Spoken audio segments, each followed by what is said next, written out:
क्या नाम हुआ आपका? कृति कुमारी। क्या पढ़ाती हैं आपको? इंग्लिश पढ़ाती हैं। तो इंग्लिश में आज पढ़ाई हुआ है? क्या पढ़ाई हुआ है?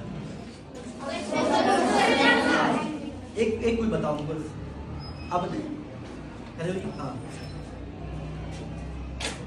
आज कौन सा चैप्टर पढ़ाई हुआ है?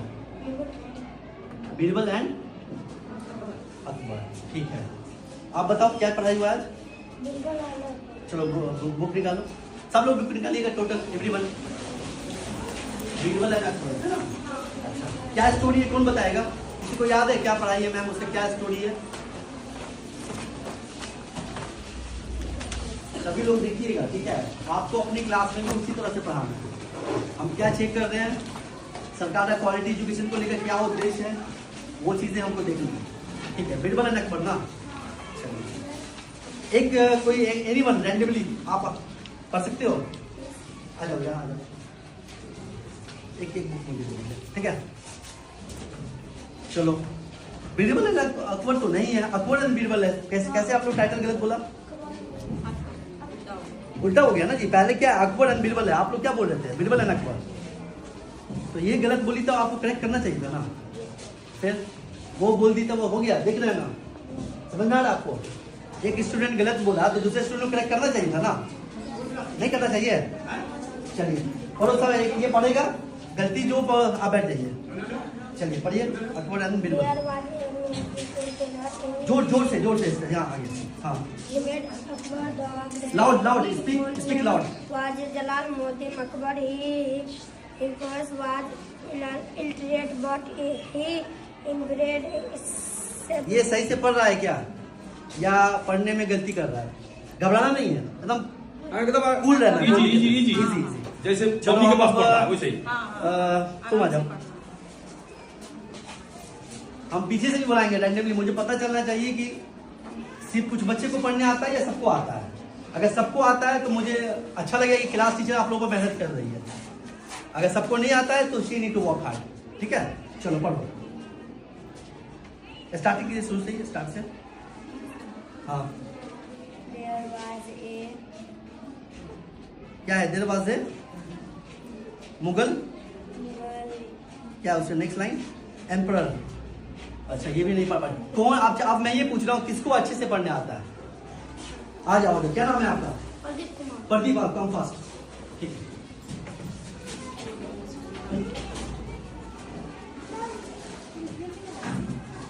कोई तो होगा जो पढ़ देगा, लेकिन मैं, हाँ बताओ। Mughal emperor in India named Akbar the Great. His full name was Jalaluddin Muhammad Akbar. क्या, एक सेकंड स्टॉप, क्या अर्थ हुआ इसका? मीनिंग क्या हुआ? ये जो आप पढ़े उसका क्या मीनिंग हुआ?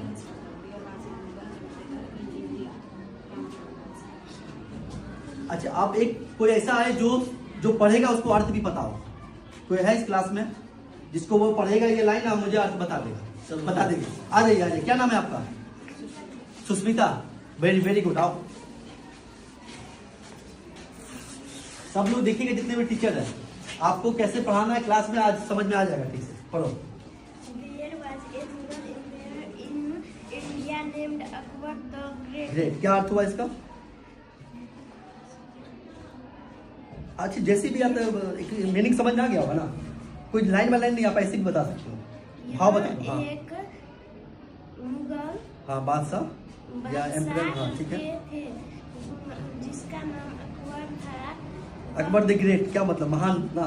सर फोन आ रहा है सर, अभी मत जलालुद्दीन मोहम्मद अकबर, उसका पूरा नाम जलालुद्दीन मोहम्मद अकबर था।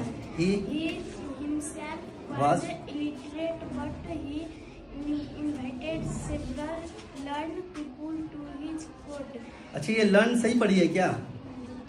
लर्न होगा, ये क्या लिखा हुआ है? Learn, right. ईडी लगा हुआ है ना, पार्टिसिपल पास्ट टेंस का है। ठीक है, चलो। तो क्या इसका क्या अर्थ हुआ? ही हिमसेल्फ वाज इलिटरेट, वो पढ़ा लिखा नहीं था या अज्ञानी था या अनपढ़ था। ठीक है, बट बहुत सारे विद्वान को क्या किया था? अपने कोर्ट में इनवाइट किया था ना, उसका कोर्ट लगता था ना अकबर द ग्रेट का। चलो next line. Among these people, 9 were very famous. क्या हुआ इसका? बहुत फेमस थे। ठीक है, They were there was तो नहीं है. They were called Navratna, They were called Navratna or 9 jewels of his court. of his court. उसमें चलिए अब समझ में आ गया. कीर्ति तुम पढ़ो अब नीचे से. आप पढ़िए. बिरबल से आगे पढ़िए.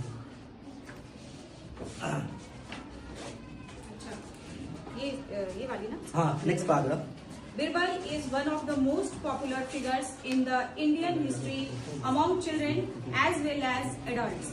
बिरबल जो थे वो बहुत ही प्रसिद्ध चेहरा थे या किरदार थे भारतीय इतिहास में. वो ना सिर्फ बच्चों में प्रसिद्ध थे बल्कि बड़ों में भी उतने ही प्रसिद्ध थे. He was Akbar's minister and Akbar loved him for his wisdom. वो अकबर के मंत्री थे और अकबर उनको प्यार करते थे उनकी वेरी गुड. चलिए मुझे अब बस एक ही कंप्लेन है आपसे कि आपको जब ये आता है पढ़ने और आपने अच्छे से पढ़ा भी तो ये बच्चे को क्यों नहीं आता है. कितना चैप्टर होगा इसलिए. कितना चैप्टर है क्लास 16 है. एक साल को मिलता है ना आपको पढ़ाने के लिए. तो क्या एक साल में हम लोग ये सिलेबस कवर नहीं कर पाएंगे. कर पाएंगे. तो सिलेबस करने क्या कवर करने का क्या अर्थ हुआ. एक एक बच्चा जो इस क्लास में प्रेजेंट है उसको आप जो पढ़ा रही है संप्रेषण हो रहा है यानी मतलब आत्मसात हो रहा है, इम्बाइब हो रहा है इंग्लिश में अगर बोले. अगर आपका क्लास वो कर रहे हैं और उनको आता ही नहीं है तो आपने जो क्लास लिया क्या यूटिलिटी वर्क डन जीरो है ना. आपने क्लास लिया, बच्चे भी आए, आप भी पूरा टाइम इन्वेस्ट किए, बहुत हार्ड वर्क किया, लेकिन बच्चे सीखा कुछ नहीं. आउटपुट हमारा जीरो है. क्या क्वालिटी एजुकेशन हुआ. नहीं. आप ही लोग बताइए. तो क्या उद्देश्य होना चाहिए. जब बढ़िया विद्यालय है, सब टीचर नियमित रूप से आते हैं, मुझे अच्छा लगा कि सब लोग टाइम पे आते हैं, टाइम से जाते हैं, डिसिप्लिन है और स्कूल भी अच्छा चलता है. लेकिन मैं क्या बोल रहा हूँ कि जो बच्चे पढ़ रहे हैं वो उसमें ही हमारा मिसिंग है. तो आप बताइए मेरे मूल्यांकन में तो ये विद्यालय को मैं कैसे रेट करूँ. मैं यही बताना चाह रहा हूँ. आप लोग भी बोले कि सर बहुत अच्छा स्कूल है, हमको अच्छा लग भी रहा है, लेकिन बच्चे को ठीक से पढ़ने नहीं आ रहा है, बच्चे अर्थ बता नहीं पा रहे हैं. तो क्या हम लोग क्वालिटी एजुकेशन बच्चों को दे रहे हैं. क्या हम लोग इस पोषक क्षेत्र के बच्चे के साथ न्याय कर रहे हैं. नहीं कर रहे हैं ना. क्योंकि इतने अच्छे अच्छे टीचर हमने ऑलरेडी सरकार ने दे दिया है. आप तो किसी विद्यालय में टीचर की समस्या नहीं है. आप बीपीसी से आई हैं, इतनी अच्छी टीचर यहाँ पे है, लेकिन बच्चों को आउटपुट क्या है. प्रीति जी के रहने से बच्चों को क्या फायदा है. मैं ये जानना चाह रहा था. और बात सिर्फ प्रीति का नहीं है, बात यहाँ पर इस विद्यालय परिवार में जितने शिक्षक है सभी की मैं बात कर रहा हूँ. और इस विद्यालय के अलावा इस प्रखंड और ये जिला में जितने शिक्षक है वो सारे शिक्षक पे भी ये लागू हो रहा है कि आप जो पढ़ा रहे हैं वो बच्चे को कितना आ रहा है, आप कैसे पढ़ा रहे हैं जो बच्चे सीख नहीं पा रहे हैं. अगर मैं आपकी जगह पे होता तो मैं पूरी कोशिश करता कि मेरे जितने भी बच्चे हैं इस क्लास में प्रेजेंट है उसको एक एक बच्चे को आ जाए. उसके लिए क्या करना पड़ेगा, मुझे इन्वॉल्व होना पड़ेगा. मैं जो भी पढ़ाऊंगा बच्चे से पूछूंगा, बोर्ड पे बुलाऊंगा, अर्थ बताऊंगा, पहले तो सारा अर्थ याद करवा दूंगा, अच्छे से 4-4 लाइन पढ़ाऊंगा, सबको बोलूंगा आप भी पढ़ो साथ में. फिर बीच में किसी को बोलूंगा रैंडम आप खड़े होइए, आप पढ़ के दिखाइए. वो बच्चा वहां पर गलती करेगा, उसी समय उसको करेक्ट कर देंगे. दूसरा बच्चा बोलेगा उसको सही कर देगा. इस तरह से जब आप इन्वॉल्व, आप क्या करते हैं सिर्फ पढ़ा के चले जाते हैं. बच्चे को आया या नहीं आया उससे आपका उतना ज्यादा वास्ता नहीं है. आप सभी टीचर से मेरी रिक्वेस्ट है कि प्लीज प्रयास तो आपके ऊपर इस पोषक क्षेत्र के भविष्य की जिम्मेवारी है. आप क्यों नहीं समझ रहे चीजें. जब उतनी दूर से, कहाँ आपका घर हुआ, सुपौल में ही है. जी सुपौल एनी देर कहीं भी हो सकता है. तो जब आप विद्यालय आते ही है तो पढ़ाइए ऐसा ना जो बच्चे सीख जाए.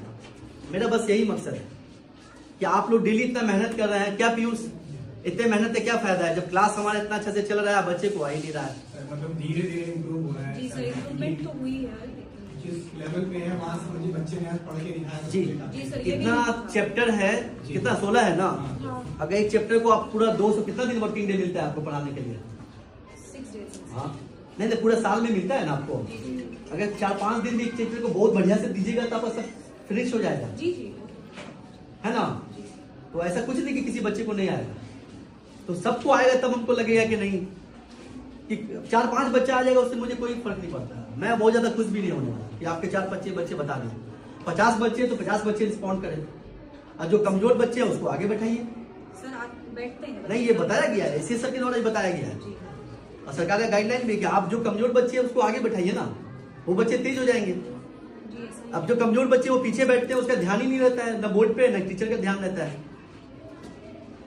Getting my point. आप लोगों से यही इल्तिजा रहेगा, आग्रह है कि please give you 100% to the student. आप ऐसा पढ़ाइए कि उसको आ जाए. बस मेरा बस यही उद्देश्य है. आप पढ़ा रहे हैं बहुत ज्यादा, आ कुछ नहीं रहा है. आई डोंट थिंक कि आप बहुत अच्छा कर रही हैं स्कूल में।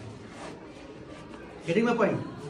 तो नेक्स्ट टाइम से प्लीज आप हमको दीजिए एक क्लास का वीडियो भेजिए कि बच्चे सब लोग कहीं से रैंडमली पिक कर रहे हैं, वो बच्चा पढ़ पा रहा है। ये एचएम साहब क्यों नहीं चेक कर सकते? विद्यालय प्रधान की तो जिम्मेवारी होनी चाहिए कि बच्चे को होमवर्क दिया जा रहा है या नहीं दिया जा रहा है, डायरी लिखा जा रहा है क्या नहीं, वो सब चेक हो रहा है। एग्जैक्टली। और बच्चा क्या सीखा आप भी तो कभी आगे क्लास में घूम के पूछ सकते हैं। जी जी सर। हमारे एचएम साहब सबसे रिक्वेस्ट रहेगा कि आप कम से कम विद्यालय जाते हैं तो विद्यालय में रहते हैं तो विद्यालय में देखिए ना बच्चा पढ़ रहा है या नहीं, कितना सीखा नहीं सीखा।